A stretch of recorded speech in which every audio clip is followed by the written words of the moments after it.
Ecco, ci siamo, perfetto, Live? live. Sì, sì, Ecco. siamo live ufficialmente. Ciao, benvenuti a tutti.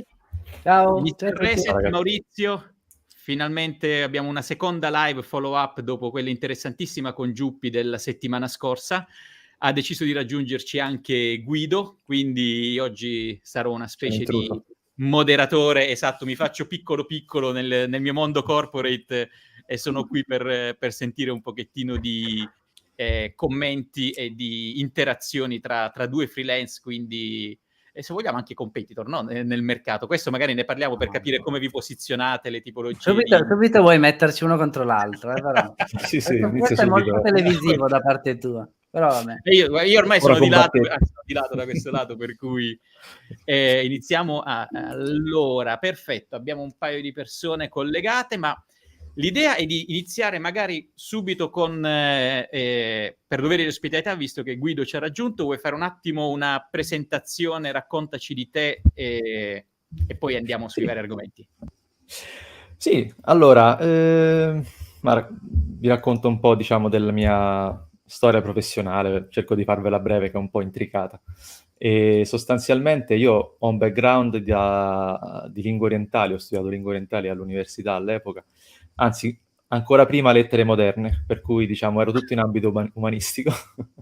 E un po' per scelte mie, uscendo dalle superiori, insomma, passioni varie. Però sempre un po' smanettato con il computer, no? Sono il cugino a cui ti rivolgi quando hai un problema, devi sistemare qualcosa, allora c'è Guido, da Guido il PC te lo formatta, cose del genere. E, se non che parliamo del 2016 circa, sostanzialmente per caso ho tramite delle conoscenze, insomma, tramite il mio cosiddetto network, parenti, amici, eccetera, ho cominciato a fare dei lavoretti, quelli su dei siti web, all'epoca in WordPress.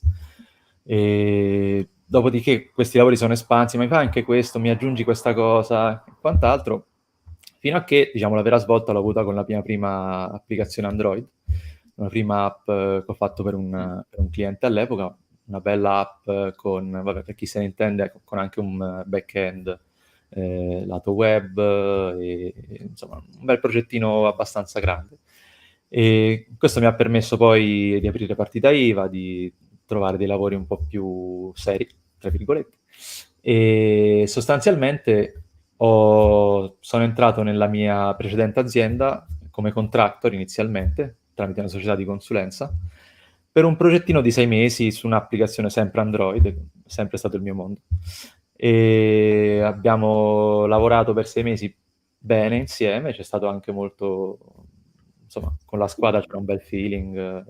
Se non che loro per puro caso cercavano un'altra persona da inserire e mi hanno proposto di farlo. Insomma, abbandonare la partita IVA, mettermi dipendente lì per lì, ci ho pensato un po', mi stava piacendo, però vabbè, alla fine ho detto sì.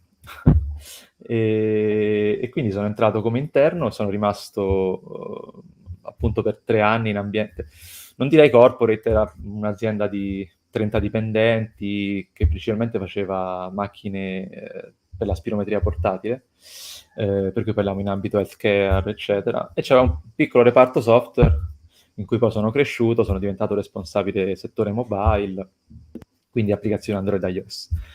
E tutto bene, poi purtroppo l'azienda è stata comprata da una private equity, ci sono state delle vicissitudini varie, principalmente insomma la mia aspirazione era lavorare da remoto e la proprietà non era d'accordo, l'ha sempre messo in chiaro, per cui ho deciso, vabbè, rimettiamoci in gioco. Alla fine ho riaperto la partita io, insomma, a gennaio di quest'anno. E per questo anche poi nel commento al video dicevo che ho vissuto un po' entrambi i mondi per questo motivo. E da gennaio ho riaperto la partita IVA, ho continuato a collaborare con l'azienda, stavolta da remoto, come contractor esterno, e ho avuto un altro paio di contratti, stavolta con aziende americane, una startup e un'altra quotata in borsa bella, bella grande, in cui ho conosciuto anche un po' come si sviluppa a livello corporate più strutturato. dove non ti devi mettere 60 cappelli in testa per fare tutto. Ci sono determinati ruoli, determinate persone, determinate chain diverse di management. E eccomi qua. Perfetto, no, grazie Guido, bella introduzione. Intanto salutiamo sia Parsifal che Matteo. Devo dire, ci sono un paio di cose molto interessanti in quello che hai detto e magari le approfondiamo dopo. Il primo, il percorso accademico scollegato poi da quello che è diventata la tua carriera, quindi lingue orientali e lettere moderne, tipicamente sono i titoli che ti portano a fare la carriera nel mondo IT, no? Questo classico. mi piace molto perché avevo anche fatto uno short ero a cena con una mia collega 2 settimane fa, credo, ed eravamo in 3. Io laurea in ingegneria, mi occupo di gestione di contratti e budget. Lei ha 4 lauree perché è fuori di testa, però diciamo ha iniziato a lavorare nel settore finanziario con una laurea, la prima laurea era in scienze politiche, c'era l'altra collega che aveva una laurea in economia e commercio e aveva iniziato, mi sembra, nel mondo compliance. E quindi ci stavamo chiedendo, tutti con 15-20 anni di esperienza, dice, ma la laurea è davvero determinante per poi il mondo del lavoro? E questo è un argomento per me molto interessante, vedo nel tuo caso. E poi mi è piaciuto molto il discorso del doppio salto della quaglia, no? Quindi partita IVA, dipendente, ripartita IVA, anche poi con il discorso dell'importanza del poter essere un nomade digitale. Questo è bello interessante. Quindi Giuppi, dimmi un attimo, sentendo anche il discorso di Guido, il suo percorso, cosa ti ha, confrontandolo col tuo, alcuni punti, o quanto siete vicino, perché ovviamente il mondo IT, io prima ho annuito quando hai detto che la app c'aveva il back-end, non ho la minima idea di che cosa stessi parlando, però mi sembrava intelligente. Giuppi ha annuito, allora l'ho fatto anch'io. Però. Ma anch'io, no, vabbè, dai, io sì. No, allora, intanto molto, molto interessante. Le differenze ci sono perché abbiamo percorsi diversi, nel senso che io parto dal mondo sistemistico e appunto chi conosce sa che non è la stessa cosa, ovviamente, e quindi ho fatto un percorso per passare dall'altra parte, eccetera, e quindi in realtà in Guido ho visto una verticalità maggiore che aiuta tanto poi, perché poi la specializzazione aiuta tanto ed è anche un bel modo di crescere. E ho trovato interessante il fatto che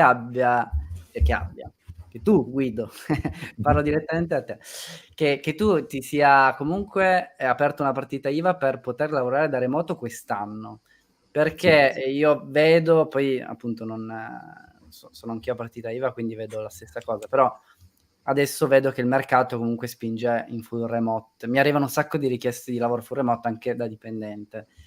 E quindi ti chiedo subito, come mai hai aperto partita IVA invece di dire, cerco un lavoro da dipendente full remote?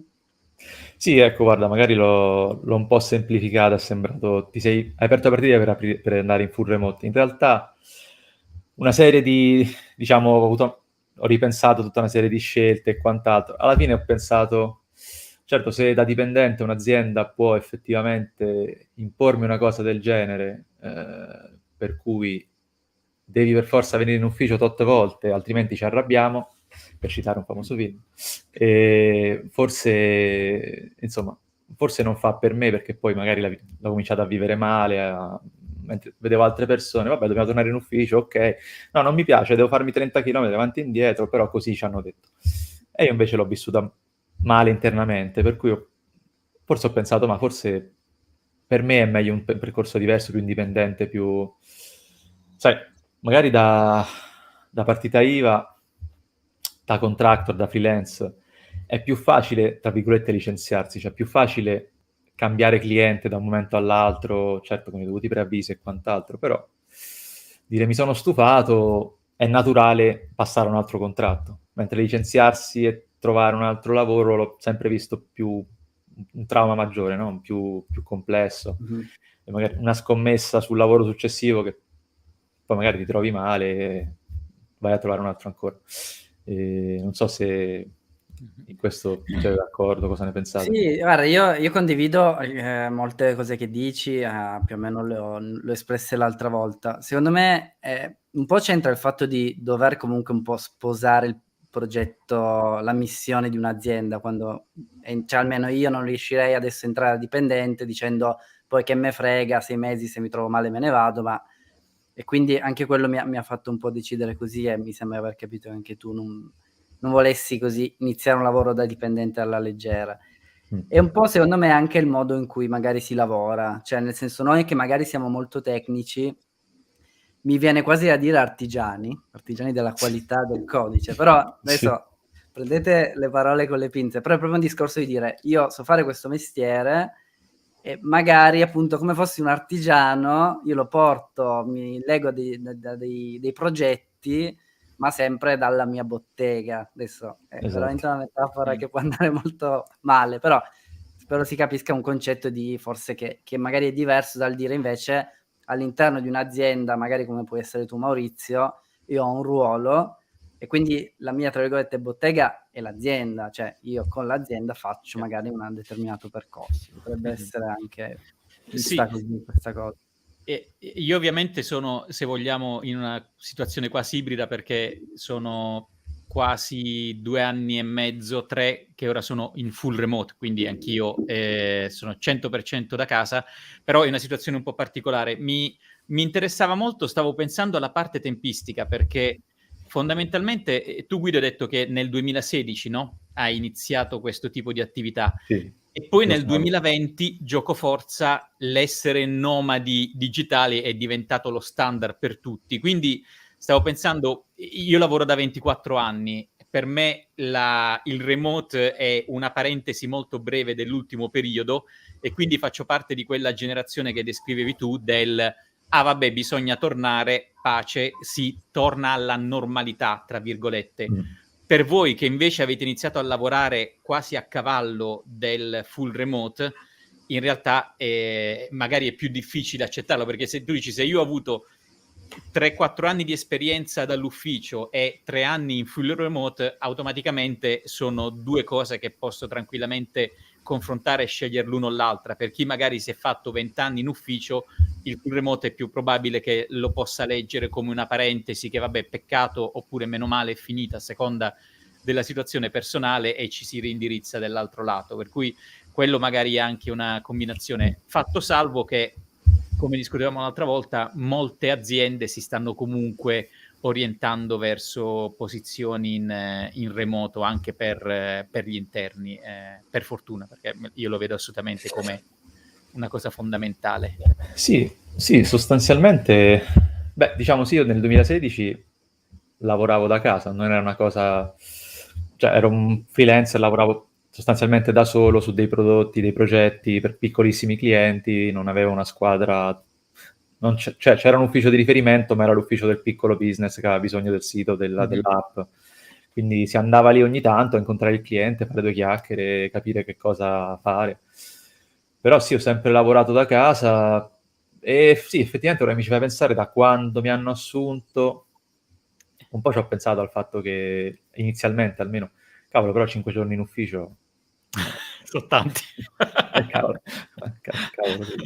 Però il primo anno mi ero completamente, cioè avevo spento quel desiderio un certo. Beh, era normale andare in ufficio, ricevi lo stipendio, 2019 parliamo.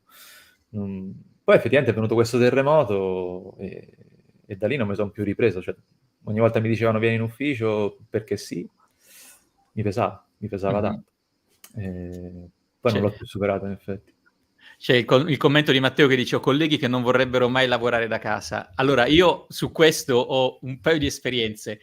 Quelli che non vogliono lavorare da casa sono tipicamente quelli che hanno una situazione tipo famiglia numerosa, rumorosa, oppure pessima situazione magari logistica a casa.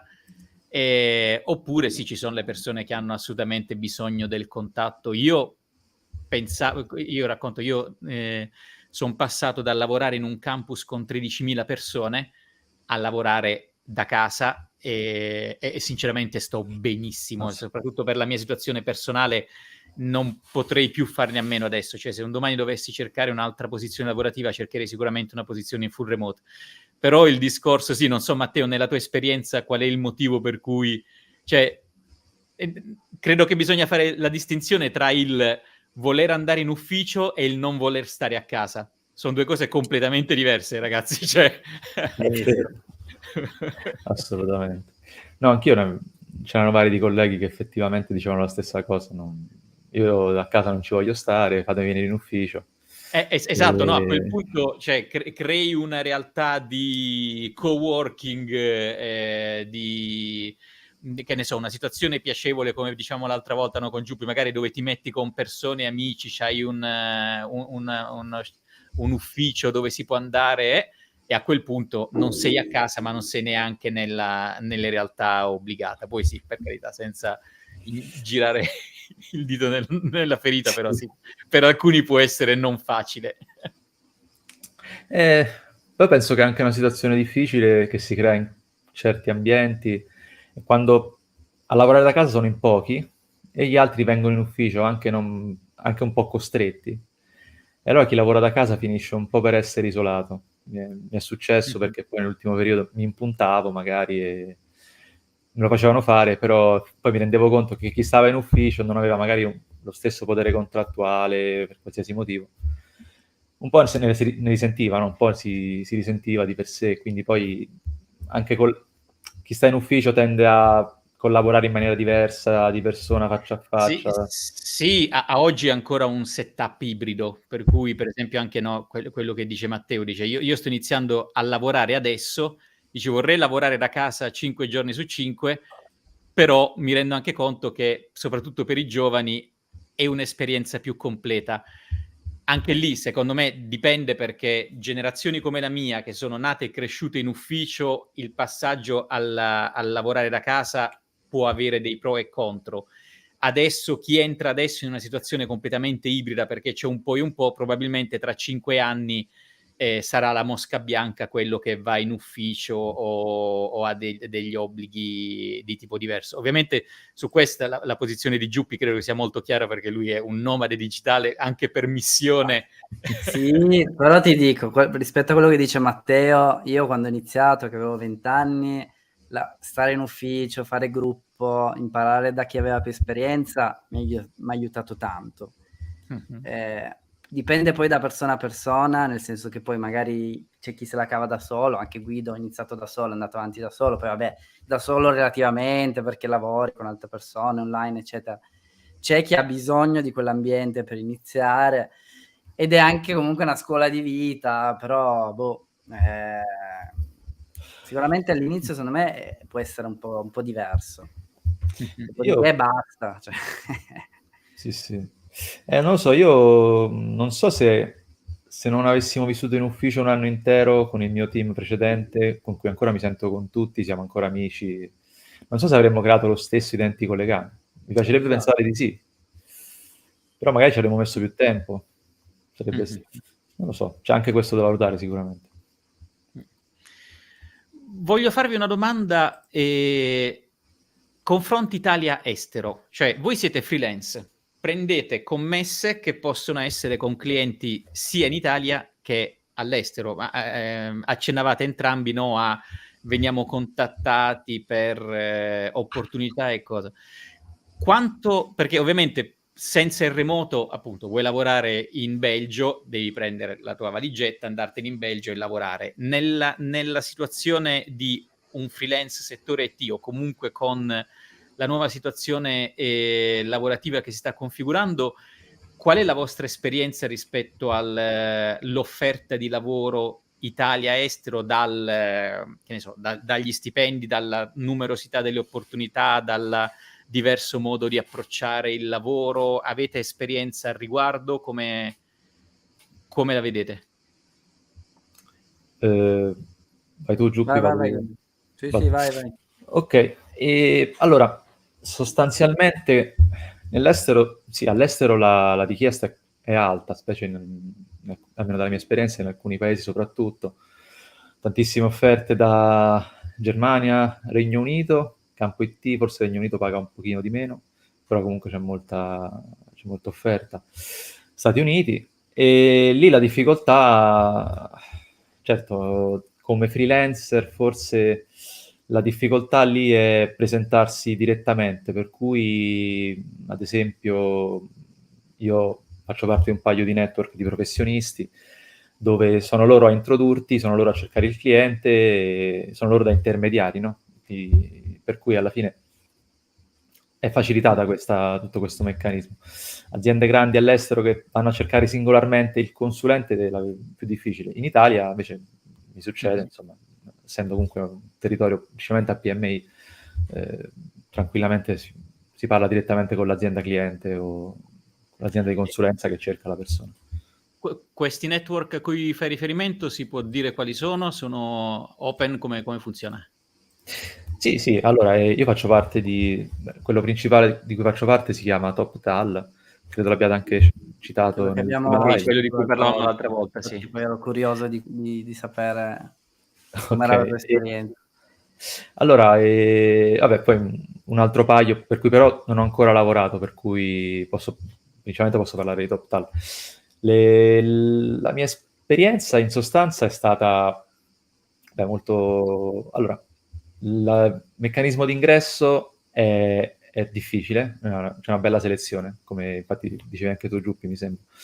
E c'è una bella selezione, non posso parlare nel dettaglio, però vi faccio, insomma, a livello generale, c'è una prima fase conoscitiva in cui devi dimostrare di avere un livello di inglese business level, potremmo dire, non si tratta solo di saper dire tecnicamente le librerie che usi, per dire i linguaggi che conosci.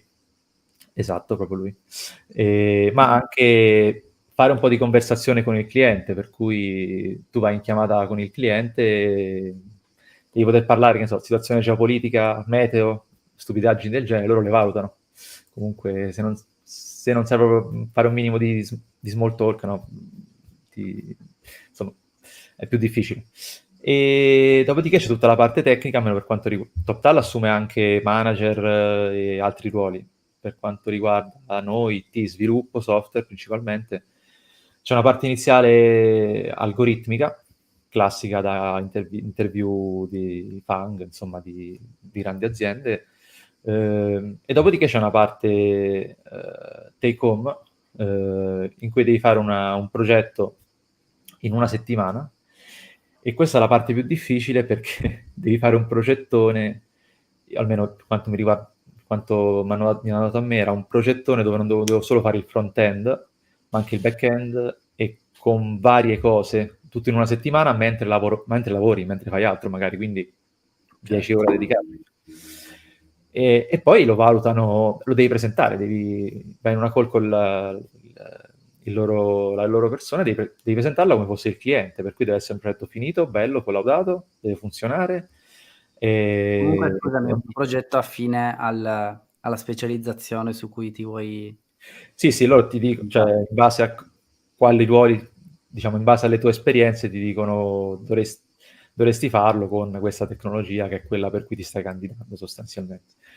Però una volta che sei entrato, comunque puoi aggiornare il tuo profilo e dirgli: guarda, mi sono fatto 6 mesi di, non so, TypeScript e Angular, quindi ora so fare anche questo, o anche questo, posso candidarmi anche per questo. E non devi fare prove aggiuntive, diciamo, per... Sì.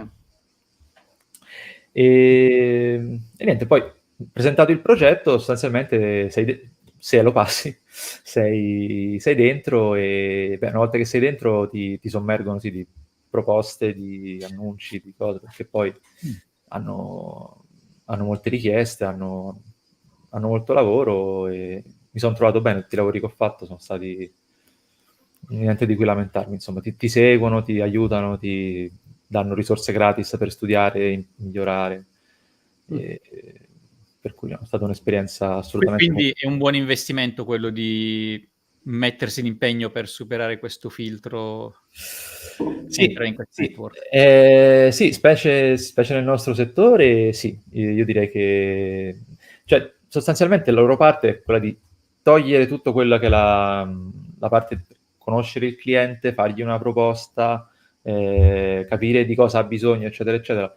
Loro parlano con il cliente, delineano le task, insomma, il progetto che deve essere fatto, part-time, full-time, orario, perché poi ci sono altre piattaforme che propongono quasi solo full-time, magari progetti di un anno, mentre a me inizialmente interessavano, per esempio, ho fatto un progettino per una startup di 2 mesi, mi pare 5-6 ore a settimana, niente. Però loro ne hanno vari di questi progettini più piccoli. In realtà questa è una domanda che a me interessava molto perché, per esempio, a me potrebbe interessare se ci fossero tante possibilità part-time o comunque su orario ridotto, proprio per, diciamo, concentrare il lavoro. E lì ce n'è, Sì. quindi...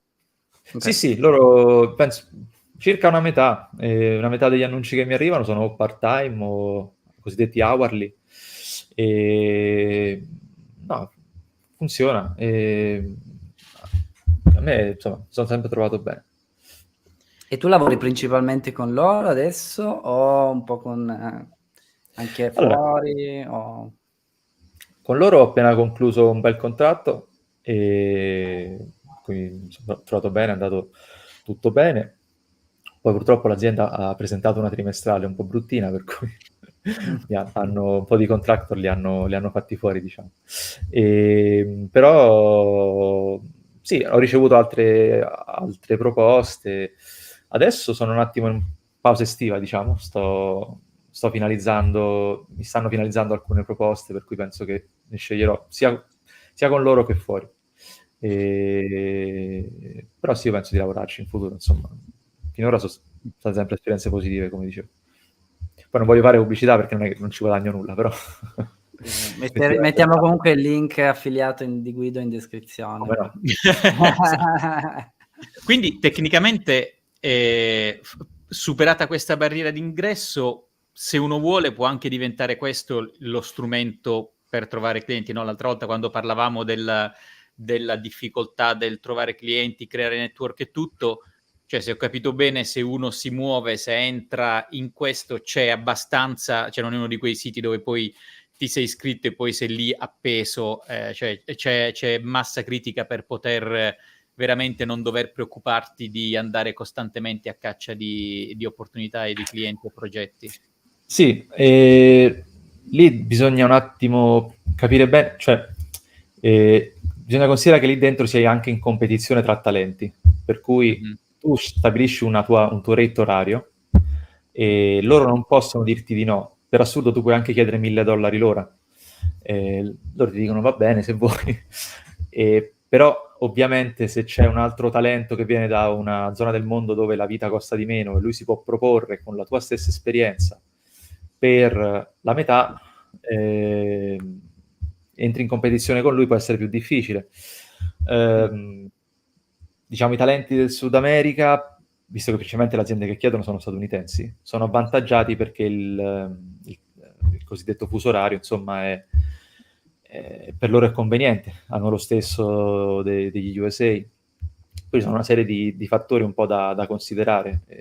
Tu sei pur sempre un freelance, hai appunto il tuo rate orario è la cosa forse più importante che devi decidere lì dentro. Mi sono reso conto, a un certo punto l'avevo alzato troppo, mi rendevo conto che venivo superato in alcune offerte di solito. Però ti fai anche un'idea di quanto vali, no? Di quanto vali, specie sul mercato estero. Ok. Io ancora una domanda, poi cambiamo, giusto perché volevo togliermi delle curiosità. Tolto che vorrei fare il processo di selezione, volevo comunque documentarlo perché mi interessava anche quell'aspetto lì di raccontarlo, ma non ho cercato sicuramente perché vedere altri che l'hanno già raccontato. Volevo chiederti se comunque una volta che sei profilato, diciamo, vieni seguito personalmente, tipo da un tutor, fammi dire, e quindi il tuo profilo ha valore perché sei riconosciuto personalmente, oppure hai un profilo con le review, le stelline, come può essere Upwork o cose così, e quindi vada come va. Allora, alla creazione del tuo profilo ti segue direttamente un loro impiegato, un loro delegato, insomma, che è specializzato nella costruzione del tuo profilo. per cui ti dicono subito no, guarda, questa esperienza la devi specificare meglio, ti correggono un po' se magari hai usato dei costrutti in inglese non proprio standard. Fino a che non crei un profilo appetibile per i clienti. Poi ovviamente dovresti mettere una bella foto, insomma, sta anche a te renderlo un minimo appetibile. Dopodiché a ogni modifica puoi chiedere l'aiuto sempre di questi tutor che ti permettono di rivederlo, di capire bene come farlo e ti consigliano di tenerlo aggiornato, per cui ogni anno di esperienza che accumuli in un determinato linguaggio di aggiornarlo. Review dei clienti, no, non credo tu le veda, però penso che loro abbiano un meccanismo interno per valutare, immagino, non lo so. È gestito da loro comunque. Sì. Okay. E poi ho una pagina pubblica, probabilmente anch'io, dove ti dicono, per esempio, Guido è disponibile, in un periodo in cui Poi tu, una cosa che non ho detto, all'interno della piattaforma decidi, c'è una sorta di flag dove metti disponibile, non disponibile, disponibile per 40 ore settimanali, 20, eccetera. Di conseguenza loro ti propongono per full time, part time, non ti propongono contratti, oppure non ti propongono niente se sei impegnato in altro. Ovviamente non sei costretto a lavorare per loro in nessun momento, né c'è nessuna pressione a riguardo. Ok, chiaro. Okay. Stavo vedendo che loro hanno vari profili, ovviamente sempre con skill IT, però vanno appunto dai software developer ai project manager, a merger and acquisition, business analyst, quindi non è Sì. soltanto proprio software, c'è comunque anche applicato al settore di project management, al settore finanza, al settore... È interessante, più ampio di Mando quello che... referral anche a te. Sì, un domani, esatto, potrebbe essere un'altra Prossima piattaforma live diventa di... freelance, Maurizio. Se mi diventano freelance, mi ci fanno diventare, allora lo tengo Sì. come... Siamo 2 contro 1. Tra l'altro c'entra niente, cioè c'entra più o meno. Avevo visto, c'è un network italiano, beh ce n'è vari, però uno che aveva presentato un altro youtuber come te, Maurizio, come me. Ascanio aveva fatto una partnership con Cosmico, non so se Guido lo conosci, Cosmico. Sì, li ho sentiti di recente, mi hanno contattato loro per qualcosa, sì. Non li conosco in realtà, cioè ho sentito parlare, ho visto un po' il sito. Sì, è più o meno una roba del genere, sono intermediari. Sì.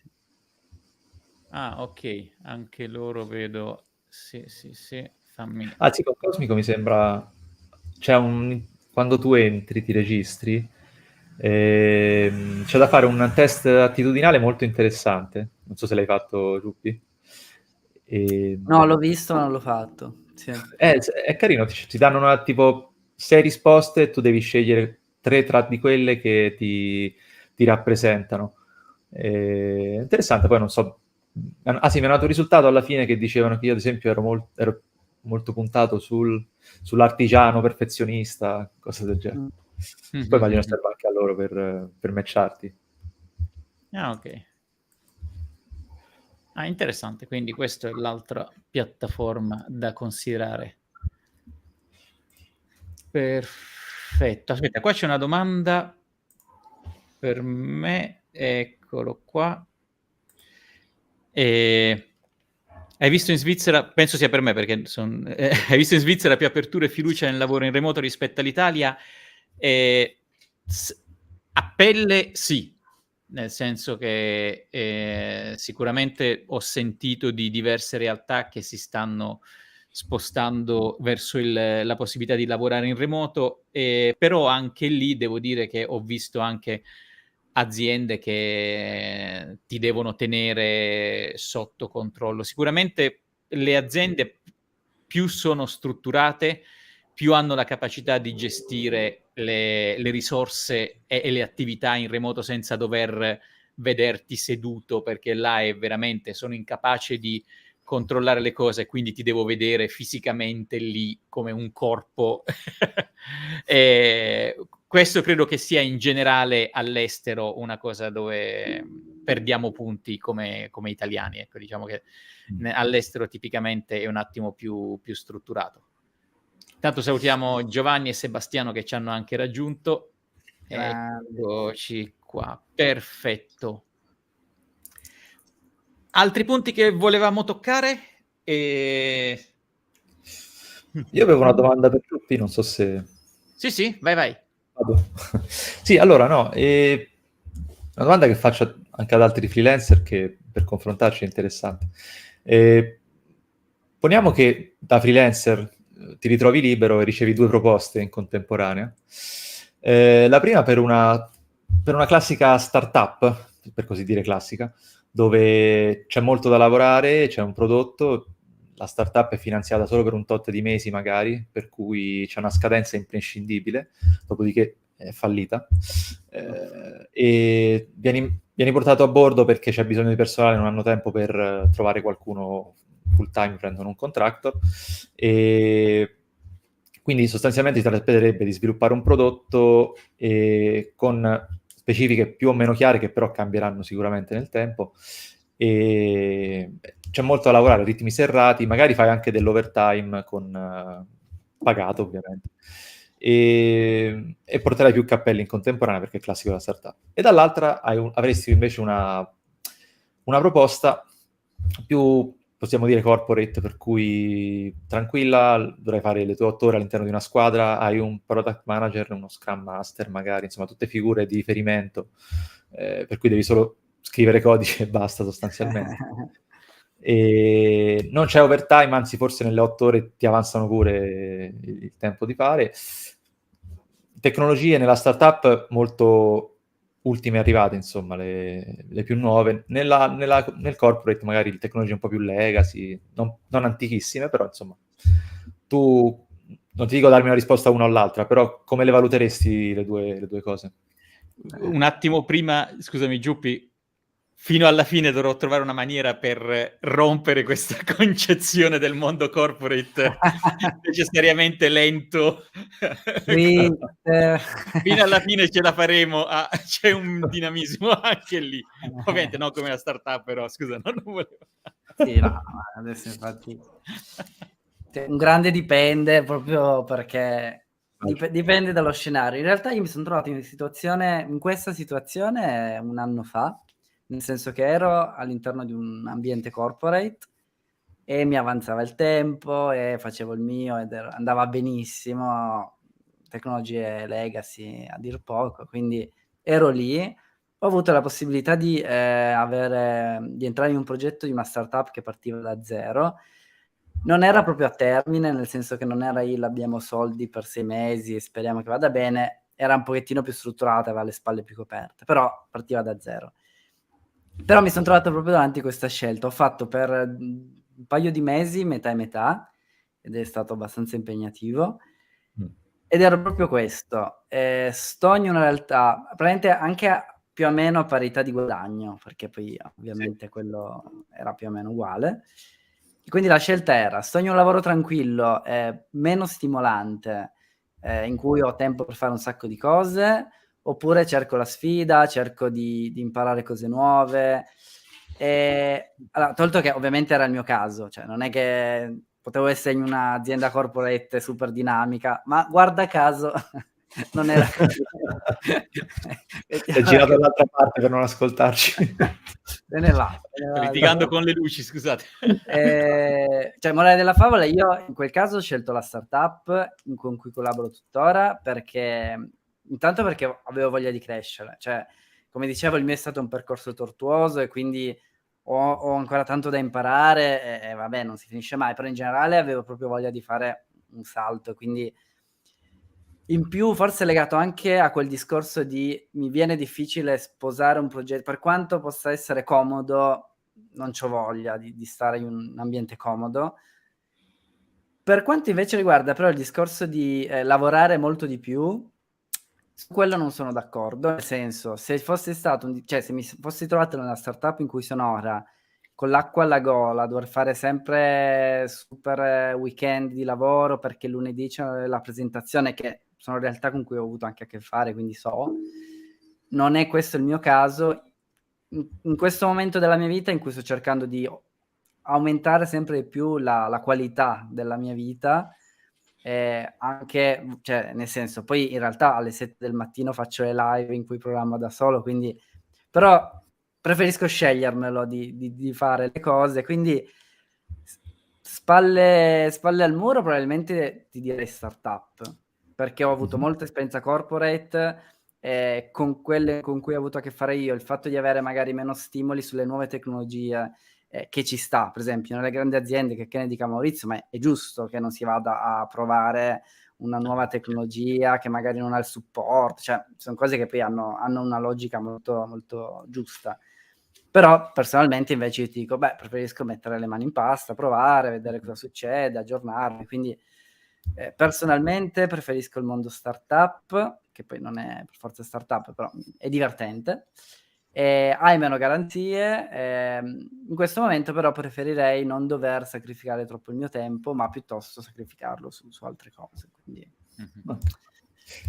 Ti ringrazio. No. Dai, Maurizio, sfataci questo mito. Vai. No, allora volevo dire una cosa, quello sicuramente in generale la startup, il mondo corporate, soprattutto le grandi aziende strutturate, è assolutamente normale che abbiano delle inerzie dovute alla solidità, se vogliamo, nel senso che quando sei strutturato hai in mezzo dei processi e cambiare il processo, lo strumento, la metodologia è molto molto complicato, ma non perché sia più comodo, anzi perché magari fai più fatica, cioè sai quante volte io vorrei poter utilizzare l'ultimo software, l'ultima app del cellulare per gestire qualcosa, però sei in una realtà strutturata che ha processi magari anche certificati e tutto, e quindi devi seguire quello strumento e magari fai anche più fatica a fare le stesse cose con questi tool che seguono una legacy o comunque anche dei contratti, degli accordi molto più grandi, internazionali e cose. Io dagli strumenti, no? A me è capitato la mia azienda, 110.000 persone, uno dei nostri partner, 70.000 persone, noi stavamo migrando dai portatili Lenovo ad HP e loro stavano migrando dagli HP ai Lenovo, no? E tutte le due aziende avevano i loro processi, cioè era ovviamente sono dinamiche diverse, però hanno ovviamente i pro e i contro, cioè appunto muovere ha sia la lentezza del dinosauro che la robustezza del dinosauro. Sono proprio metodi, cioè la corazzata e il cacciatorpediniere sono costruiti in modi diversi per fare cose diverse. Mi piace questa analogia midaresca. Ovviamente rimando al mittente, non c'è nessun mittente, però diciamo il discorso dei ritmi di lavoro e tutto, sì, vi voglio vedere a stare rilassati quando c'è la presentazione al mega capo degli obiettivi, dei risultati, delle cose, cioè, No, ma questo però secondo me può essere molto legato al nostro settore. Io ho esperienze di un sacco di amici nel mondo corporate, ma diciamo in aziende anche che fanno altro, magari nel settore per esempio anche commerciale, cioè è facile anche finire proprio sovrastati dal lavoro, cioè non è una regola. Sì, no, ma sicuramente nel settore IT forse è più mantenimento, cioè se ti avvicini al settore IT nel momento in cui una corporate decide di migrare ed implementare il nuovo SAP, cioè questa è gente che magari andrà a dormire una volta ogni 2 settimane, no? Se invece sei in un momento a regime, allora è puro mantenimento o ottimizzazione a destra e sinistra, business continuity e quant'altro. Sicuramente sono problematiche diverse che si affrontano in momenti diversi. Poi, per carità, è ovvio che più grande è la struttura, più facile per chi vuole trovare la nicchia dove infilarsi e delfinare evitando ostacoli. Sì, esatto, diciamo il famoso sgabuzzino dove ti chiudi con il... Vabbè, se sei in una startup sono ritmi diversi, per cui sono sicuramente molti, cioè, mondi diversi. Aspetta, cosa dice al riguardo Sebastiano? Mannaggia, fammi acchiappare il commento, eccolo qua. Dice, secondo me non è vero che nelle corporate si lavori solo 8 ore e se una big multinazionale sia un buon team puoi fare... sì, no, magari si lavorasse 8 ore, ragazzi, magari. Sì.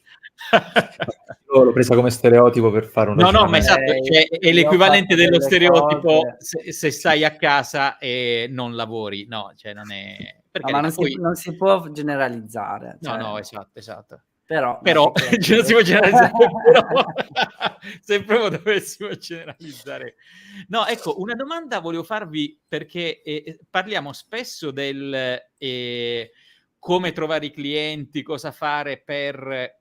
Invece parlatemi del processo opposto, cioè come selezionate voi i clienti? Magari avete dei valori o dei principi per cui, che ne so, io non lavoro con aziende che si occupano di armi o non lavoro con aziende di X nazioni, o cioè non è che appena uno viene con i soldi in bocca, ovviamente voi siete lì e accettate. Avete dei criteri che siano o a livello, che ne so, di tipologia di azienda, non le grossissime, non le microscopiche, non in questi settori, oppure a livello di tipologia di settore che coprono. Ho fatto l'esempio delle armi, o magari uno è un iperambientalista e non vuole lavorare con aziende nel settore petrolifero. Insomma, avete qualche paletto? Iniziamo con, faccio a Giuppi la domanda, così partiamo. Sì, allora, guarda, per quanto riguarda una questione più, diciamo, morale, etica nella scelta delle aziende, mi è capitato, ma proprio io sono vegetariano, solo un minimo di attenzione da quel punto di vista lì, mi è capitata una richiesta da parte di un'azienda che faceva medicinali per animali d'allevamento, cioè una cosa proprio precisa. Ho detto, ma, no, cioè potendo scegliere, magari proprio no. E quindi mi è capitato solo in quel caso. Di solito sono aziende che, cioè, ho lavorato con aziende o talmente grandi che ne so, IBM, per dire, non è che non la puoi scindere da nessun settore, quindi o sì o no. In generale, da quel punto di vista lì, è un pochettino, è più difficile che ci sia proprio una richiesta da un'azienda che produce armi personalmente, quindi è più facile scegliere.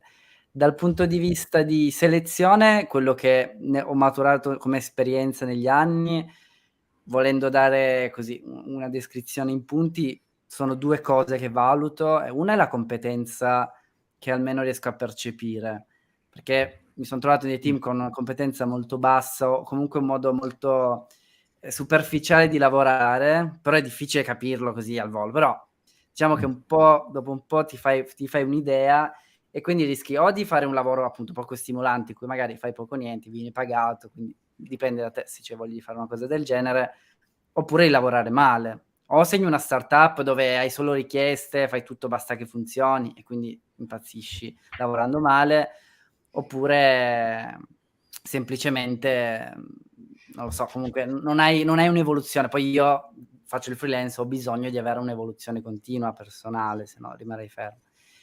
E l'altra cosa è anche una cosa che poi negli anni anche quello ho visto che è fondamentale, la famosa cosa di non essere la persona più intelligente nella stanza. Quello anche è molto, molto importante nei team, perché mi son trovato in situazioni in cui magari appunto erano situazioni diverse, in cui magari ero un po' il collettore delle richieste. È bello, molto bello come autostima, però rimanevo fermo sulle mie competenze. Mi ritrovo per esempio anche adesso che collaboro con persone molto più in gamba di me, è una continua crescita, è un continua possibilità di imparare, poi persone che crescono per i fatti loro, e quindi tu comunque a ruota cresci. Quindi in questo momento valuto le possibilità che ho di crescita personale, ma soprattutto tecnica, quindi in questo momento valuto così. Perfetto. E Guido, lato tuo? Io sono marchigiano, quindi qualunque cosa purché paghino.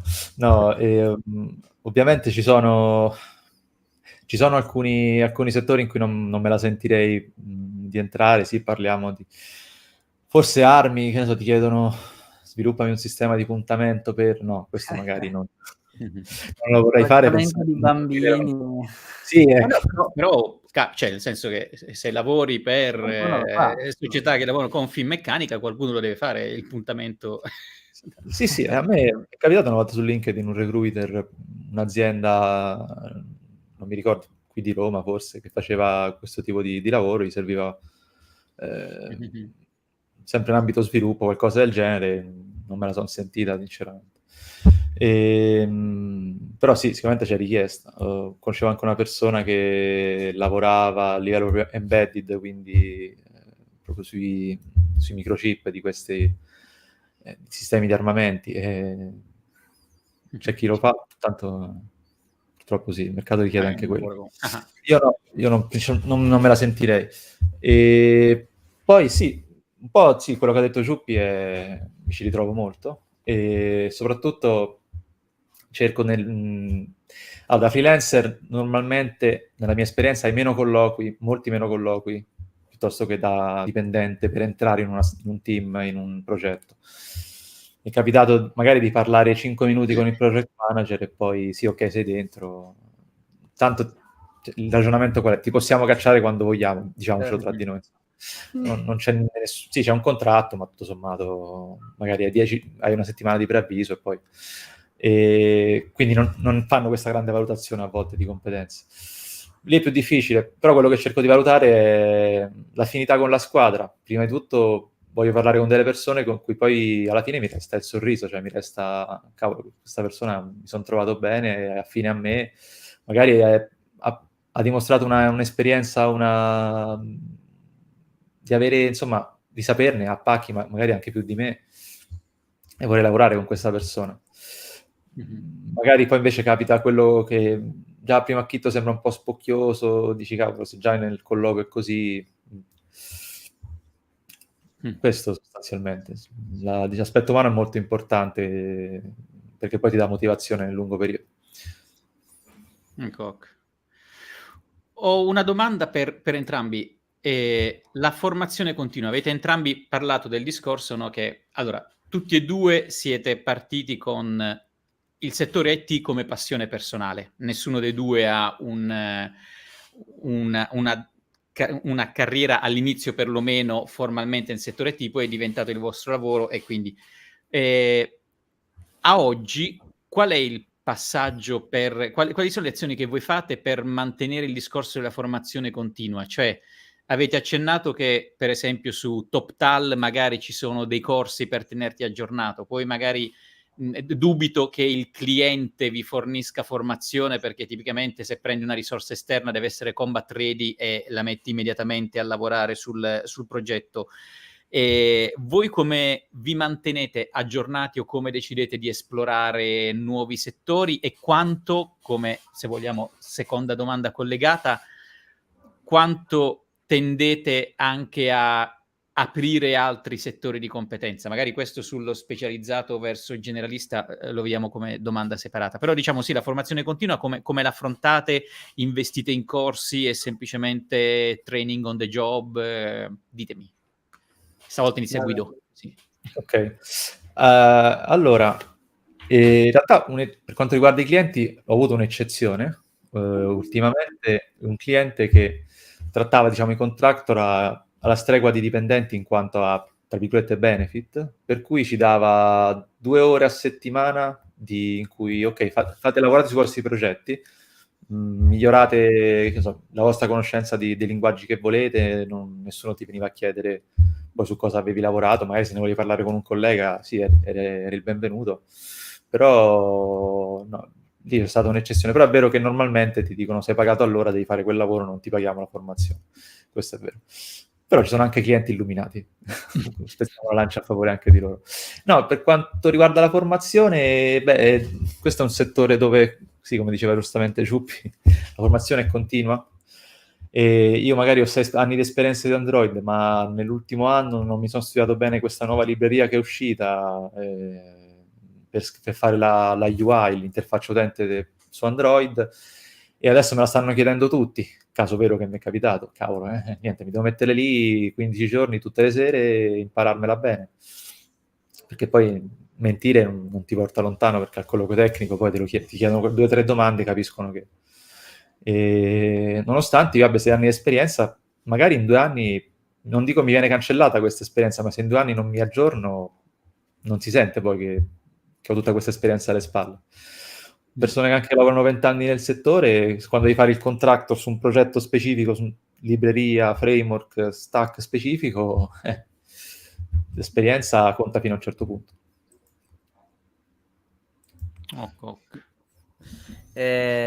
Sì, diciamo che anch'io ho avuto un'esperienza sola di un cliente che ci ha dato possibilità di avere accesso a materiale, corsi, ma non a ore. Avevamo anche richiesto delle ore dedicate, però vabbè. È raro, però penso che comunque appunto se sia un cliente furbo, cioè un'azienda furba, comunque a prescindere dalla possibilità alle persone di crescere.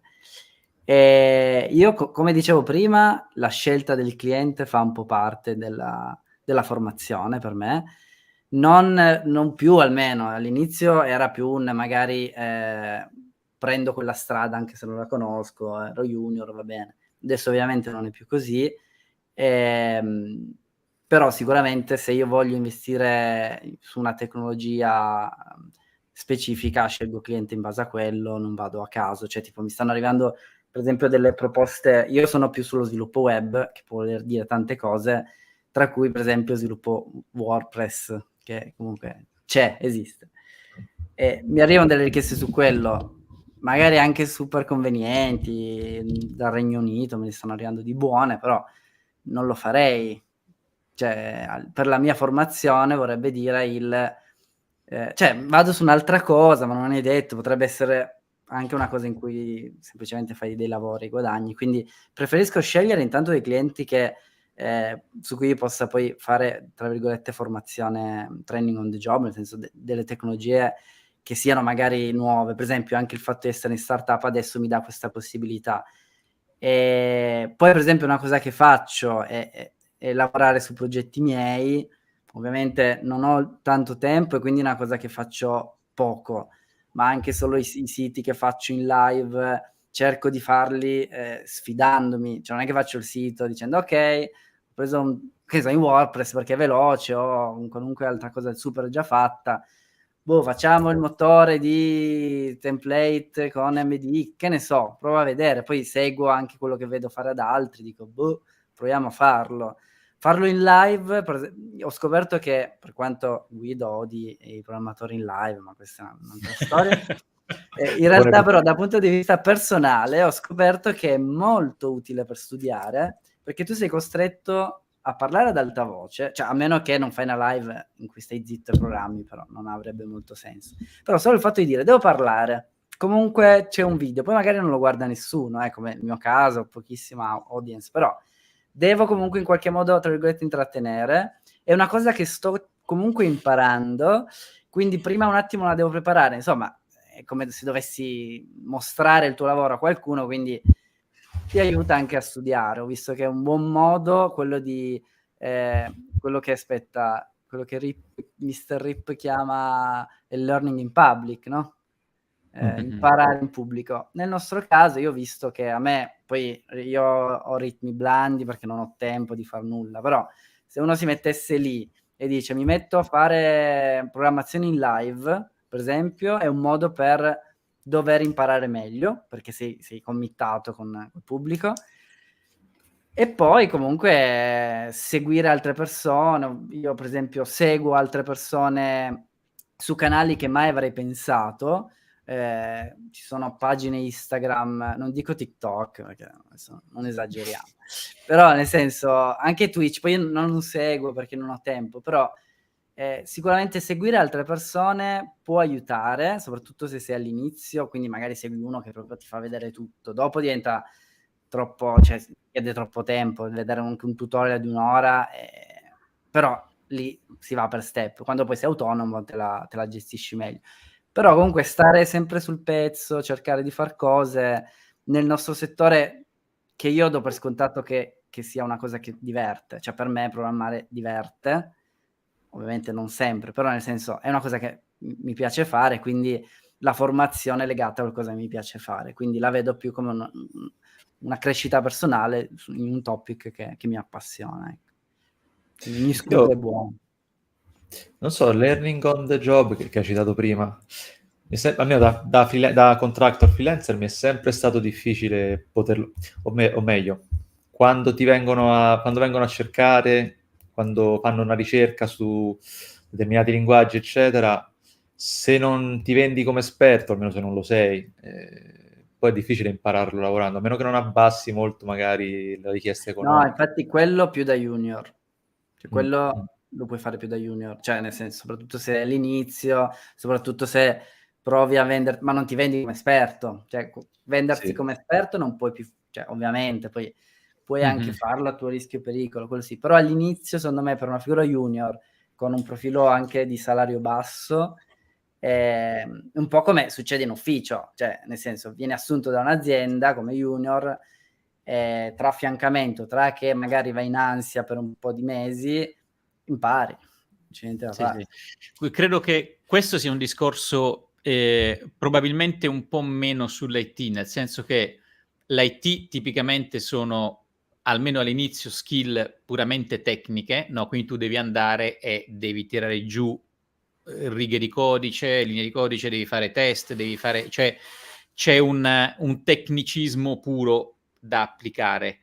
E tipicamente invece quando si parla del learning on the job si fa riferimento a come lavora un'azienda, no? Cioè non c'è l'università che ti fa uscire con un ecco, tu oggi sai lavorare in un ufficio acquisti, tu oggi sai lavorare in un ufficio finance, tu oggi sai lavorare in un ufficio di supplier relationship management e via discorrendo. E allora lì sono cose dove il seguire il solco, che è un pochettino anche il discorso del libro I primi 90 giorni, è esattamente quello, anche perché la stessa identica cosa aziende diverse la fanno in modo completamente diverso, quindi devi comunque adattare il tuo modo di lavorare o le tue skill a cultura aziendale, cultura della nazione, tipologia di comunicazione.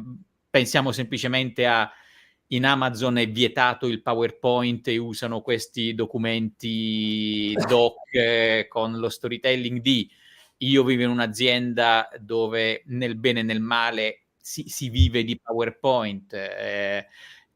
Toyota, dove ho lavorato, il PowerPoint neanche esiste, si fa tutto quanto equivalente su Excel, ma in un formato A3, cioè ci sono delle cose che è completamente specifico della cultura e del modo di lavorare in azienda, e allora lì devi necessariamente metterti lì, vieni comunque buttato nell'arena dal giorno 1, però la maggior parte è guardarti attorno e capire un attimo come, però considera come si muove il fumo, no? Come viene descritto. Nel mondo IT la maggior parte dei neolaureati non ha tutta questa attinenza col mondo tecnico del lavoro che poi andrà a fare, e quindi poi quando entra in azienda comunque deve imparare una marea di cose tecniche, cioè almeno. No, esatto, per cui penso che quello sia un po' necessario, il famoso farsi le ossa, il famoso Poi ci fai vedere un foglio Excel che sostituisce un PowerPoint, perché sono curioso. Sì, beh, guarda, proprio oggi stavo mettendo, siccome sto traslocando, che è il motivo per cui la libreria dietro è vuota, e oggi mi sono trovato le brochure del training che facevo in Toyota, e Toyota ha un modo di presentare qualsiasi progetto in un singolo foglio A3. Ci sono 7-8 porzioni, tu fai un training lunghissimo e molto difficile in cui ti insegnano a fare prima il background, poi la definizione del problema, proprio il problem solving Toyota implementato, e tutto quanto entra in un singolo foglio A3 con 8 parti, tipicamente 7-8 parti, e sopra ci sono le 3-4 caselle di approvazione, e quando raccogli, è lunghissimo il processo anche di approvazione, però quando raccogli l'ultima firma di approvazione, quella è una spada, cioè con quello hai potere illimitato, però prendere e concentrare tutto quanto è un processo molto molto difficile. ed è tutto quanto viene fatto, noi lo facciamo appunto su un foglio Excel con le caselle messe là per poi essere stampato, e tra l'altro senza usare i colori, perché una delle regole in Toyota è le informazioni non possono essere contenute nel colore, perché ci può essere anche un daltonico che lavora con te. E quindi tutto quanto è magari il pattern, se c'è un diagramma invece del blu, rosso, verde, c'hai le righelle, i quadratini e le cose, i famosi triangolo, cerchio X, quindi cerchio la cosa va bene, triangolo X va male, e via discorrendo. Quello sì è una cosa molto molto figa della Toyota. Sì, sì. Immaginavo l'animazione di PowerPoint fatte su Excel, le cose da No, stampare. figurati, addirittura cioè, appunto devi stampare in bianco e nero e quindi sì, no, PowerPoint mai usato in Toyota. Volevo farvi una domanda, se voi doveste oggi con la vostra esperienza partire da zero, cioè Giuppi, Guido decidono che wow, mi appunto il ragno e la mia passione è diventata da oggi IT, cosa fare e cosa non fare? Che ne so, butto proprio cose random del tipo non fatevi abbagliare dall'idea del fare le app per i cellulari perché un mercato di 10 anni fa e adesso è in calo, oppure non perdete tempo a studiare tot linguaggi perché quelli ve li insegnano all'università semplicemente perché i professori non sanno usare questi altri. Cioè, dovendo partire da zero, magari quale settore scegliereste se tornereste in quello in cui state lavorando oggi, e quali cose fare, ma soprattutto quali non fare per il Giuppi Guido 17enne che sta pensando di... E parte Giuppi. Tac. Parto io? Ah, cavolo, mi ero perso il ritmo. Cosa farei? Beh, a 17 anni farei un sacco di cose. Però, dunque io penso che la cosa più importante, adesso, a prescindere dalla cosa tecnica che ci arrivo dopo, è quello di fare cose. Cioè, tornassi indietro o dovessi dare un consiglio a chi inizia, fai tante cose. Partecipa a progetti, fai i tuoi progetti, cioè l'informatica ti permette di costruire cose da zero, di qualunque tipo. Fai giardinaggio, giustamente dici. E quindi fai cose, cioè meno segmentali, meno corsi, tutorial, curriculum da mandare, fai cose, qualunque cosa ti viene in mente fallo. Dopodiché su cosa fare, vabbè, io posso parlare proprio per esperienza mia, nel senso a me piace, cioè in realtà mi piacciono un sacco di cose, ho fatto anche un minimo di programmazione su Android all'epoca, era bello, cioè nel senso non saprei il mercato cosa predilige, non lo so, e in realtà chi se ne frega, nel senso siamo in un mercato florido per fortuna, c'è un sacco di richiesta in tantissime cose diverse, quindi proprio perché facendo tante cose uno può capire cosa gli piace e cosa no. Torno a fai tante cose, fai uno smart contract in blockchain, fai un'applicazione web, fai un'applicazione Android, fai tante cose, fai contenuti, nel senso anche il fatto di fare contenuti, raccontare, blog, YouTube, quello è un'altra skill super importante perché ti apre al mondo, ti permette di conoscerti meglio, cioè quella è una soft skill. E quindi cioè non riesco a dare un consiglio del tipo fai il programmatore web perché adesso tutti i corsi che vendono fanno quello, quindi probabilmente c'è più richiesta. Fai qualunque cosa, creati una vetrina in modo che tu riesca a fare quel passaggio da fuori il mercato a dentro il mercato del lavoro, poi da lì sarà in discesa, e continua a farlo, continua a crescere, continua a fare cose. Questo è proprio così, io becero, però visto che sono becero mi fermo qua. Ma cosa farei allora, sicuramente vorrei investire, tra virgolette, a lungo termine.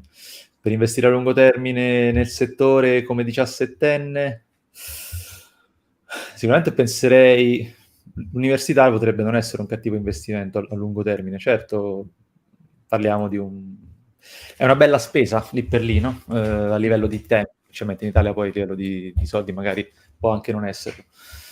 Potrebbe valerne la pena, io non l'ho fatto all'università tecnica, mi rendo conto che, diciamo, ti può dare quella marcia in più, non tanto da freelancer forse, se punti a una carriera più corporate, da employee, conta, insomma, ha il suo peso anche solo per datore di lavoro che non ti conosce. Cavolo, questa persona ha fatto università, vuol dire che 3 anni si è impegnato, ha dato esami, è arrivato alla fine, anche fosse che non ti ha dato skill tecniche vere e proprie, però è già un bel passo, già un bel inizio di carriera. Poi tecnologie specifiche, framework, come dicevo, nel giro di 2 anni non vale quasi più niente, per cui specie magari in certi settori, che ne so, se parliamo di back-end, forse, ma non credo neanche lì, è un po' più stabile la situazione, per cui parliamo di sistemi che forniscono dati, per spiegare in 2 parole. Mentre quando parliamo di front-end, appunto di siti web, di interfaccia utente, di applicazioni Android, eccetera, lì si muove tutto molto più velocemente, per cui essere mega esperto in qualcosa lungo termine non rende moltissimo. Però sì, quello che dice Giuppi è vero. Fai qualcosa, nel senso accumula esperienza, accumula network soprattutto. Network assolutamente, cioè, gran parte dei lavori li ho ottenuti grazie a persone che conoscevo, gente con cui ho lavorato bene, che ha lavorato bene con me e che poi mi era contattato. Guido, c'è questo da fare, facciamolo. Per cui fondamentale. Una domanda per Guido. Perché il tuo sito non si chiama nome e cognome, ma si chiama nanday.dev? Allora, la Nandai è un tipo di pappagallo, in italiano conosciuto come conuro testa nera, di cui io ho 2 esemplari in casa che stanno di là a dormire, 2 esemplari, 2 femmine, di cui una ho da 20 anni e l'altra da 3 circa. Per cui il Nandai Conur, cosiddetto in inglese. Per cui questo mi ha ispirato il nome. Dopodiché NaN in programmazione not a number sarebbe come quando dividi 0 per 0. Il risultato che hai in alcuni linguaggi di programmazione è NaN, not a number, cioè un numero indefinito. Okay. Per cui c'è questo, tra virgolette, gioco di parole. Io mi ero fatto un viaggio grandissimo su questa giornata del Not a Number che organizzavi. Ho detto, Sì. boh. L'origine è quella, stupida, però è così. Ok, perfetto. Perché vedo che comunque tu appunto ti sei fatto quella vetrina di cui parlavamo prima, no? Cioè con contatti, attività, download, CV e Sì. via discorrendo. Spoiler, è tutto preso da un template, perché io, per quanto riguarda design grafico, sono proprio a zero. Ho preso un template, l'ho rimodificato, ci ho messo la mia foto, ho ricambiato un po' di cose. Non ho guardato, in cos'è il sito? È in Flutter Web. No, sì, io sono un grande ladro di template, ovviamente la licenza lo permetteva, per cui l'ho tranquillamente rubicchiato. No, però sono soddisfatto, insomma. Io Poi avrei ho messo... risposto è in Chrome, in Google Chrome. In fondo ho messo da chi l'ho rubato, quindi non è stato proprio un furto con cattiveria. Perfetto. E Giuppi, invece tu appunto sei ora sul classico LinkedIn, però stai lavorando ovviamente anche con le Sto live lavorando cioè, cioè, allora, se uno valutasse il mio lavoro, per quanto tempo ci metto a fare i progetti collaterali, sarei il programmatore più lento e scarso del mercato, però mi ci dedico troppo poco. Però sì, in questo momento non c'ho, per quello, tornassi indietro, forse partirei da quello. Adesso un po' perché non ne ho bisogno attualmente, però magari appunto per il futuro potrebbe servirmi avere una posizione web, una figura web, un brand, personal brand più forte a livello digitale, quello aiuterebbe molto, quindi conviene lavorarci su. Sì, assolutamente. Ecco, una domanda. Lato vostro, a meno che non iniziate a lavorare come azienda, non c'è una possibilità di scalabilità del lavoro. Cioè, fatto salvo il zitto zitto mi piglio 3 commesse in parallelo senza necessariamente dirlo all'uno e all'altro, non c'è una... Ho scoperto Dico, che in America con la presenti pandemia è esclusi, esplosa questa cosa. presenti esclusi, dico. No, questo sì è un pensiero fisso, non dico tutti i giorni, ma ci penso spesso, cavolo. Se a 40 anni non ho più la freschezza mentale di adesso, non ho... Cioè io vendo il mio tempo ad ore e posso chiedere fino a un certo punto e scalare fino a quel punto, cioè non scalare. E in effetti, poi vabbè, non so Giuppi, io ho la partita IVA forfettaria, per cui è diciamo il totale opposto della scalabilità. Cioè, hai quel fatturato, arrivi lì e ti fermi, aspetti l'anno successivo. Esatto. Posto che ci arrivi, vabbè. Speriamo quest'anno di arrivarci. Però sì, effettivamente. E poi in Italia c'è questo sistema fiscale per cui superi il forfettario, finisci all'inferno. E poi lì magari sì, puoi pensare di assumere qualcuno, di crescere, però ti hai una bella zappa sui piedi. Io Ecco, quello... però... No, scusa, vai giù. No, vai, scusa.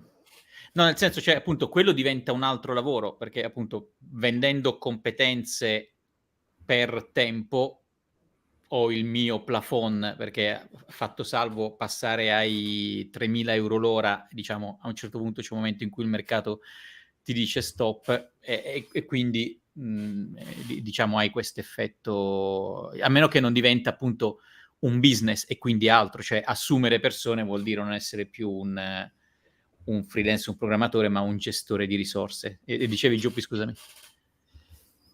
No, dicevo che è così, nel senso che dal punto di vista tecnico la scalabilità sta nel, appunto, posso aumentare la mia tariffa oraria, posso decidere di lavorare di meno, non so, prestare nel forfettario lavorando di meno, oppure posso cercare di guadagnare il più possibile finché sono fresco.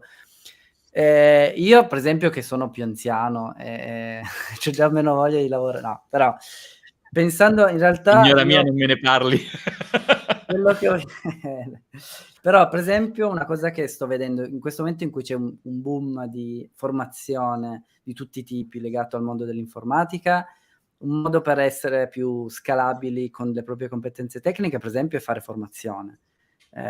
Ho parecchi colleghi, io no, che hanno fatto dei videocorsi, vendono videocorsi, e il videocorso sta lì e le entrate vanno parallelamente al loro lavoro. È una cosa già scalabile la formazione, sempre legato alla competenza tecnica. C'è chi si fa l'azienda, chi inizia a avere un team di consulenti, ma lì appunto fai azienda, quindi è vero che magari parti dalle tue competenze tecniche, però lì è un'attività imprenditoriale, quindi non si può mettere sullo stesso piano, anche se hai quel tipo di... Io non ce l'ho, però se uno ha la voglia di fare azienda, magari ha fatto il freelance, si è creato una rete negli anni, quella rete inizia a dire se hai bisogno di altri tecnici te li porto io, e quindi magari puoi usarla come trampolino, ma devi avere la mente da imprenditore.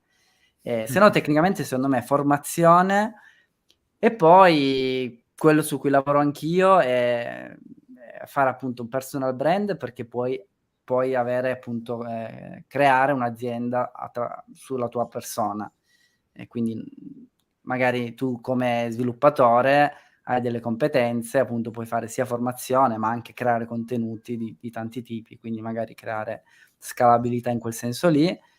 E poi invece quello che molti fanno, che ci sta, sfruttare la possibilità di saper creare prodotti digitali per crearne tanti o crearne diversi, cercando di renderli profittevoli. Perché se un'azienda ha l'idea, che ne so, voglio fare un portale che faccia, non lo so, dall'e-commerce o dall'app, comunque provare a fare cose, ovviamente se sei uno sviluppatore puoi dire mi ci dedico un po', mi creo sto prodotto e vedo se riesco a farlo funzionare. Diciamo, ci sono diverse strade. Ok, quindi appunto aggiungere alla tariffa oraria altri canali di entrata con Stando prodotti. sulla propria competenza tecnica, sì, cioè altri canali, vendo la formazione, vendo contenuti, creo prodotti digitali, creo siti, puoi sfruttarla in quei modi lì alla fine. Però Ci sta. Ok. Vi giro questa domanda di Sebastiano. Lui dice, a proposito del fatto di lavorare in parallelo, è apparsa mentre parlavamo di quelli che lavorano in parallelo, dice, mi è stato proposto di aprire partita IVA, licenziarmi dalla mia azienda e lavorare nel periodo di missionario in tutte e due, e il consulente del lavoro diceva che è normale fare più progetti insieme. Confermate, quindi questo ovviamente a voi, il risultato è a progetto. Ora, beh, se è una partita IVA puoi fare quello che vuoi, tra virgolette, se i tuoi clienti ma sono mentre sei d'accordo. dimissionario, Mentre sei dimissionario, beh, in teoria, cioè se tu sei come dipendente, tu non puoi, cioè adesso poi andiamo lo so che Giovanni vuole che io tiri fuori le mie competenze da ragioniere, ma la burocrazia in Italia è un casino, però in teoria da dipendente hai dei limiti sul monte ore, invece se lo fai in parallelo, quindi da dipendente faccio le mie 40 ore settimanali da contratto e poi io riesco comunque a portare a termine un lavoro a contratto con partita IVA, penso, se non impazzisci, non sia un problema. Forse da un punto di vista formale, non... Allora, se non ricordo male, almeno... avendo problemi di connessione. Sentite? Sì, forse sono io a scatti o Maurizio? No, forse ero io perché avevo perso entrambi voi per qualche secondo. Ok. No. Sì, il dubbio in questa domanda per me è il transitorio.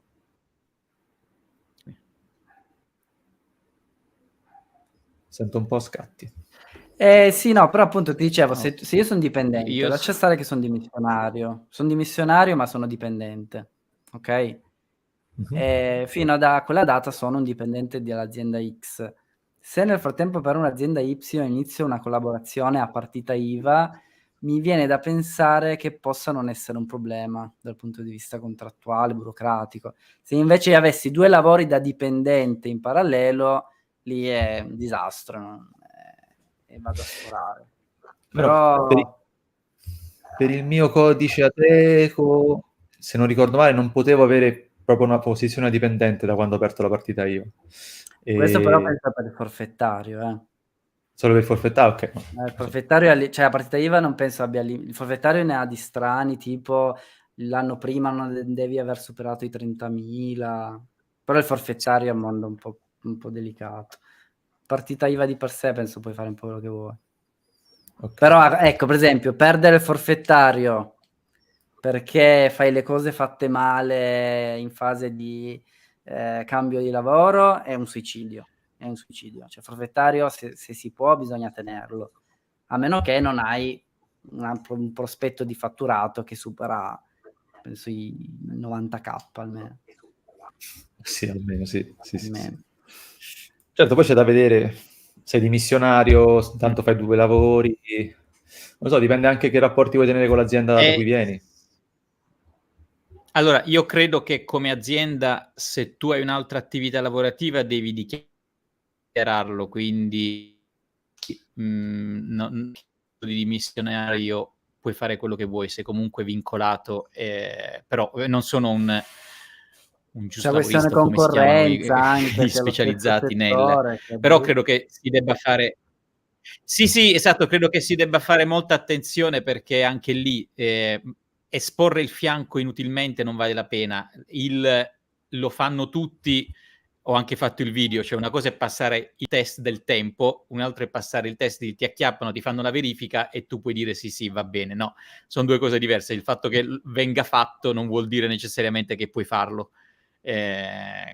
Quello è... Però non so, io ho dei forti dubbi che mentre si è dipendenti si possa in parallelo fare altre cose.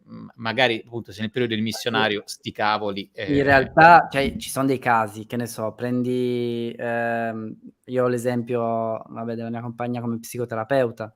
Uno psicoterapeuta nell'ASL, dipendente statale, in parallelo a uno studio privato. Con Sì, partita ma IVA. lì tu fai l'opzione, cioè quando inizi a lavorare nel settore medico, almeno i medici Sì, non no, so beh, se questo è poi è un sempre caso cambiato, che tu decidi particolare. se essere full oppure a metà, e ovviamente pro e contro delle due. Uno sceglie se avere lo studio o meno, quindi puoi avere accesso a certi ruoli o meno. Però ora non è un settore che conosco, quindi non vorrei dire Sì, no, più comunque, cioè, molto sciocchezze. fa il tuo contratto, penso, cioè, Mhm. quello Sì, sì, fa. sì.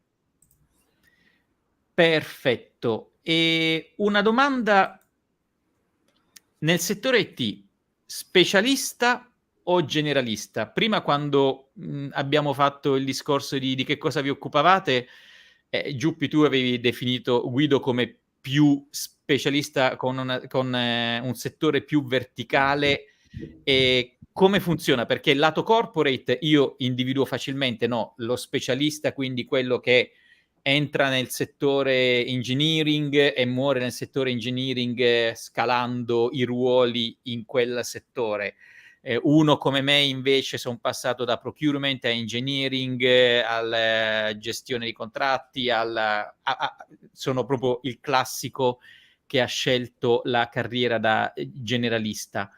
Nel settore IT voi come vi posizionate, o esiste questa anche divisione o no? Guido, tu come? Allora, sì, sicuramente esiste e poi esiste a vari livelli.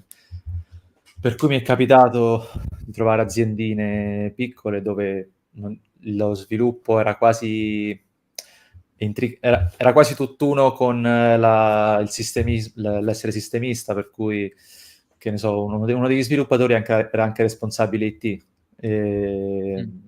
Questo può succedere in piccole realtà, da un punto di vista di carriera non lo consiglio, in genere, perché è vero che diventi indispensabile per l'azienda dove sei, ma questo è un settore che si muove a una tale velocità per cui quando ti devi vendere fuori si vede subito che tu metà del tempo facevi altro, oppure per la metà del tempo in cui sviluppavi ti davano 6 tecnologie da seguire e tu dovevi fare desktop, web, mobile.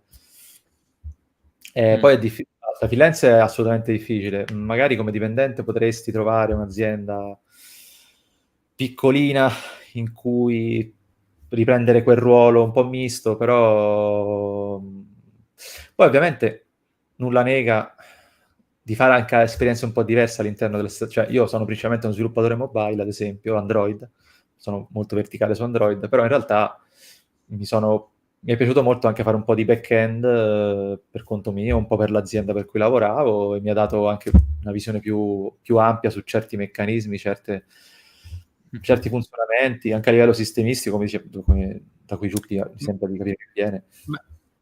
Una domanda, però questa parte di specializzazione che tu dici giustamente serve per avere un focus e una chiara definizione, e non ti espone automaticamente anche a un rischio di obsolescenza? Sto pensando, nessuno oggi vorrebbe essere uno specialista BlackBerry, per esempio, no? So, voi siete troppo vecchi per ricordarvi BlackBerry, ma per me... Bene, però. Windows... Bello. Specialista Windows Phone, per esempio, sì. Sì, assolutamente. Certe tecnologie sono proprio sparite con una velocità e mai qualcuno se lo sarebbe aspettato, no? Io ho proprio l'esempio BlackBerry nella mia mente come esperienza lavorativa. È un settore dove c'è tantissima offerta di lavoro, tantissima, ma al contempo siamo tutti sempre sul filo del rasoio, per cui diventi un grande... Anch'io ho paura Android, magari tra qualche anno non ci sarà più, uscirà Fuchsia, che è il cosiddetto Fuchsia, il nuovo sistema operativo di Google. Android magari viene soppiantato, io nel giro di qualche anno devo reinventarmi. Per questo anche il discorso della formazione al di fuori dell'orario di lavoro è importante. Se puoi farlo in azienda, bene, se no... Però sì, le aziende tendono sempre un po' a a farti specializzare e poi a lasciarti su quei prodotti, a lasciarti iterare lì, diciamo. Ok. Sì, io son d'accordo con quello che ha detto Guido. Diciamo che nelle aziende il rischio è che tu ti debba rimanere magari su una tecnologia, quindi magari mentre il mercato si evolve, siccome quell'azienda ha quel tipo di tecnologia, tu magari sei "costretto" tra virgolette a rimanere più fermo. Poi vabbè, ovviamente tu puoi decidere di fare formazione. Torniamo al discorso della formazione di prima continua, che quindi anche se sei specializzato Android, ovviamente conosci il settore dello sviluppo mobile, che poi mobile chissà cosa vorrà dire, magari tra un po' saranno lo sviluppo di applicazioni sui glass in realtà aumentata, non lo so, però nel senso anche quello può cambiare, anche il concetto di device, e quello cambia tanto, tante cose. Però ovviamente è un percorso, cioè magari chi arriva dallo sviluppo Android adesso e quindi ha esperienza di anni e poi si adegua su un certo, no, sparo, che ne so davvero, sulla realtà aumentata, perché si userà solo quella sui device, è ovvio che ha più esperienza, ha esperienza sull'utilizzo, cioè, però la specializzazione anch'io ritengo sia fondamentale, cioè all'inizio, per esempio, io appunto ho iniziato nel mondo sistemistico e ho appunto un'infarinatura, non è che non mi sono specializzato in niente, però questo mi ha aiutato a capire come funzionano tante cose.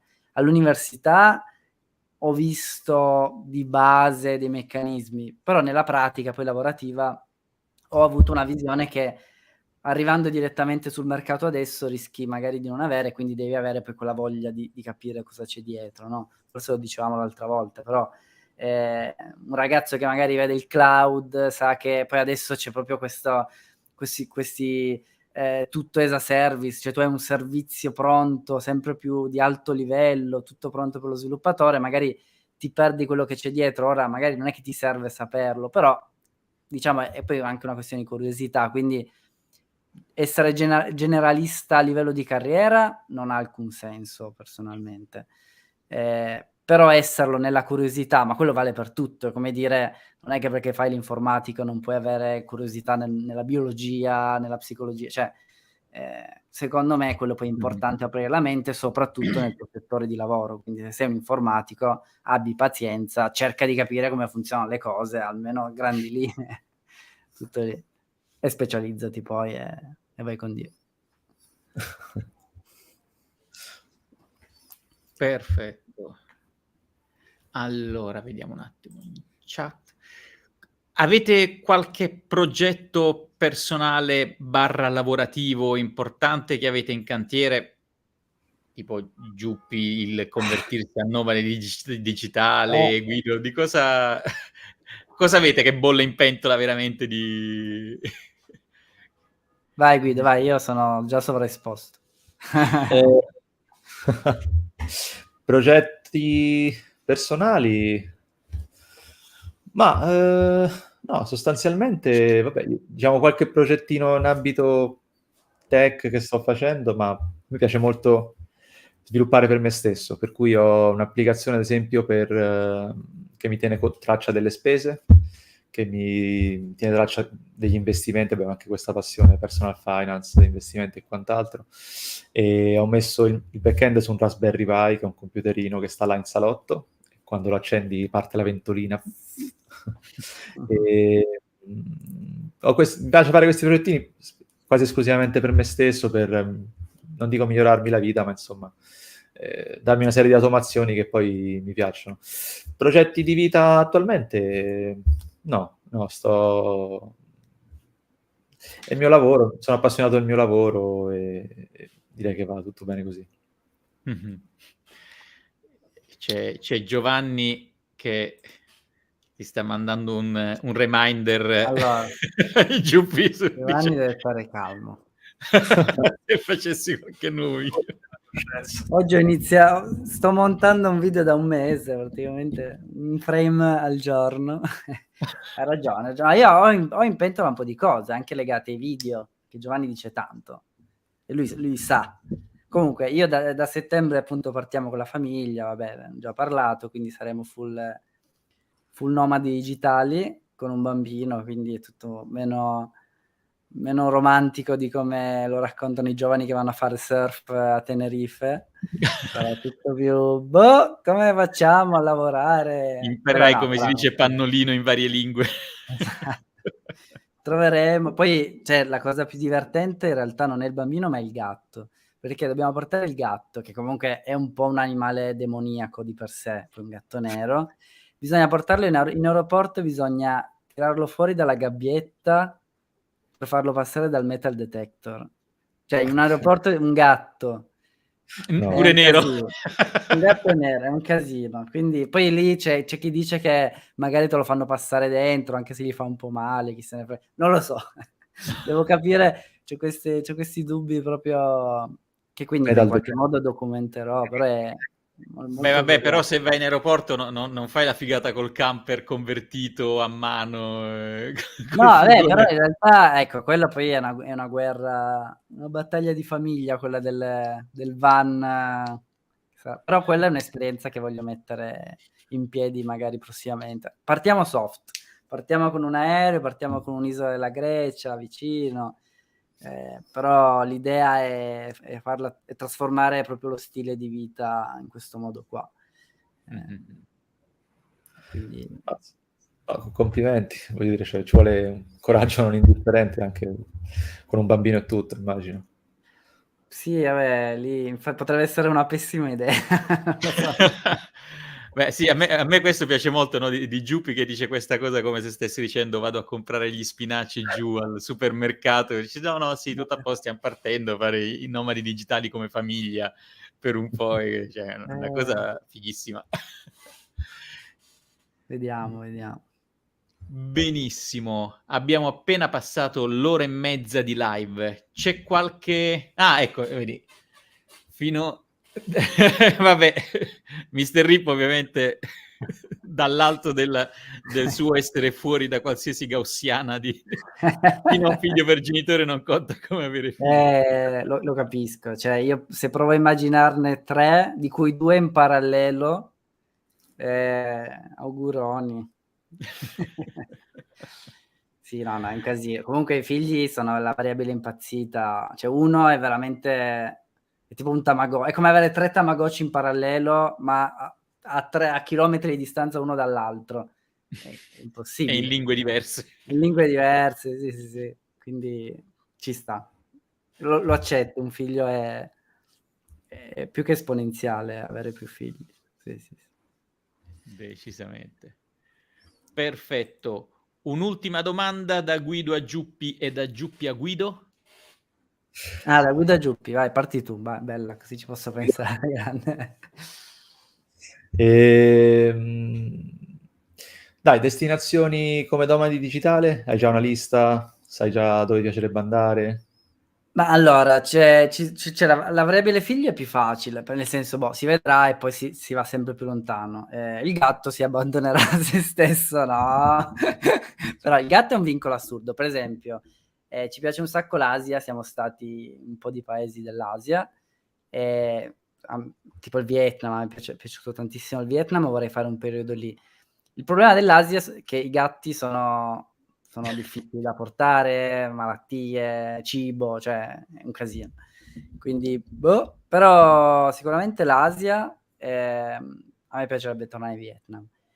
Sud America, sicuramente Costa Rica, che è un posto abbastanza rinomato per fare questo tipo di viaggio, anche se è un po' caro. In realtà mi piacerebbe per un po' girare bene l'Europa, cioè banalmente, magari con un van. Quindi, per esempio, vabbè, io poi appunto mi dirigo molto dove può essere più friendly per famiglie, per esempio tutta l'Andalusia della Spagna è una meta molto frequentata da famiglie di tutto il mondo che vengono con figli e stanno lì perché costa poco, poi si creano comunità di famiglie. Il discorso è diverso, nel senso che vuoi che poi non è che solo tuo figlio sia tranquillo e safe, ma che possa conoscere altri bambini, che possa comunque... Quindi in questo senso Andalusia, anche il Portogallo e vabbè, in questo caso la Grecia da dove partiamo. Andando più lontano sicuramente Asia e Sud America, però non sono, diciamo, attratto molto, ci sono stato, ma gli Stati Uniti per esempio, non è che mi fanno impazzire come meta, diciamo, sono più per il wild sicuramente. Ok.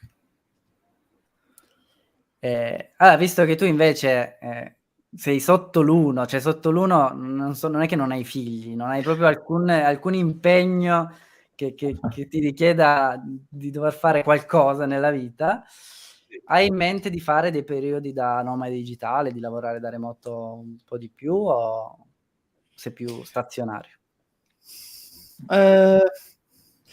Io sono tendenzialmente forse più stazionario. Un po' le mie comodità, per cui sviluppare con 2 schermi, con tutto Questo è un bel quanto tema, questo è un bel tema in effetti. Sì. mi dà quella produttività di cui ho bisogno.